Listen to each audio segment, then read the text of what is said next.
cuando un hijo es bueno.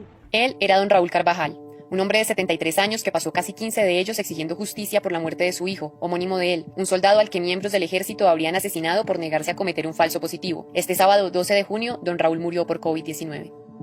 La información de la muerte fue confirmada por su abogado Miguel Ángel del Río, quien aseguró que su vida fue una lucha constante por hacer justicia. Un ejemplo de digna historia de don Raúl se dio a conocer el 20 de febrero de 2011 cuando llegó a la Plaza de Bolívar, en Bogotá, con los restos de su hijo Raúl Antonio Carvajal Londoño en un camión Dodge con las latas desgastadas para exigir justicia. Unos días después tuvo cara a cara al presidente Álvaro Uribe Vélez y le reclamó por no permitir el desarrollo de una investigación para esclarecer el caso de su hijo. Pero ustedes son unos asesinos, porque si ustedes no tuvieran que ver con el asesinato de mi hijo, ¿qué hubiera pasado?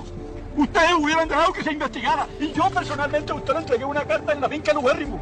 Sí o no se la entregué. Después hice una protesta en una inauguración de un colegio infantil. Después le hice una protesta a usted en el centro de convenciones.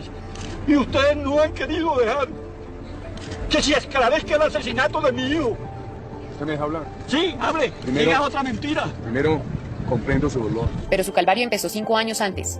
Raúl Antonio Carvajal Londoño, su hijo, llevaba 9 años en el ejército cuando murió el 8 de octubre de 2006. Según la versión oficial, murió en un combate contra la exguerrilla de las FARC en el Tarra, norte de Santander. Pero don Raúl aseguraba que esto era mentira. La sospecha nació en una conversación que tuvo con su hijo 20 días antes de la muerte. Le pregunté, ¿y qué, cómo está eso? Me dijo, esto aquí está muy feo. A mí me mandaron a matar dos muchachos para hacerlo pasar como guerrillero muerto en combate. Yo no los quise matar. Yo me voy a retirar. Y la sospecha se convirtió en una convicción cuando comenzó a indagar y encontró que no había habido combates en la zona el día en que su hijo murió y había dificultades para determinar el modo de la muerte. Habían manipulado los restos y a mí no me quisieron mostrar lo que fue el levantamiento del cadáver. A nosotros no nos han montado absolutamente nada. Medicina legal decía, no se puede saber a qué distancia fue muerta la humanidad del cabo Carvajal, porque él tiene un faltante por donde le entró el proyectil y un faltante por donde le salió el proyectil, y tiene la cabeza rellena con papel periódico. Por ello decidió emprender el viaje de 14 días en su camión desde Montería hasta Bogotá. Yo vine de pueblo en pueblo dando un videito, llegué a Soacha, después llegué aquí un domingo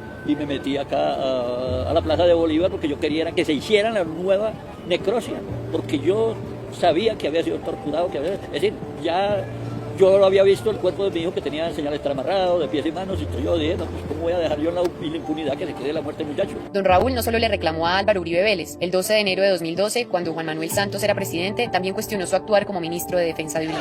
Cuando era ministro de Defensa y Álvaro Uribe presidente, me asesinaron a mi hijo en el norte de Santander por orden de ustedes.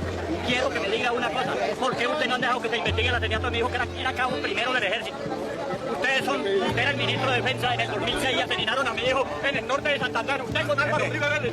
Usted no es ningún presidente, usted es un asesino de los colombianos. Si bien desde el 2008 estalló el escándalo de los falsos positivos, como se conoció el asesinato de jóvenes para hacerlos pasar como muertos en combate, y algunos soldados rasos han sido judicializados por estas muertes, aún hoy no han sido esclarecidos casos como el del cabo Raúl Antonio Carvajal Londoño, en los que presuntamente miembros del ejército fueron asesinados por rehusarse a participar de esta atroz práctica. Don Raúl murió convencido de que a su hijo se lo había matado el ejército. La convicción era tal que juró pedir perdón de rodillas a quien fuera necesario si algún día le demostraban que su hijo había sido asesinado por la guerrilla y no por sus compañeros. Si se investiga y me logran comprobar que fue la guerrilla la que lo asesinó, me arrodillo y les pido perdón ante el mundo. Y si no, que se arrodillen ellos y les pidan perdón ante el mundo por los asesinatos que han cometido.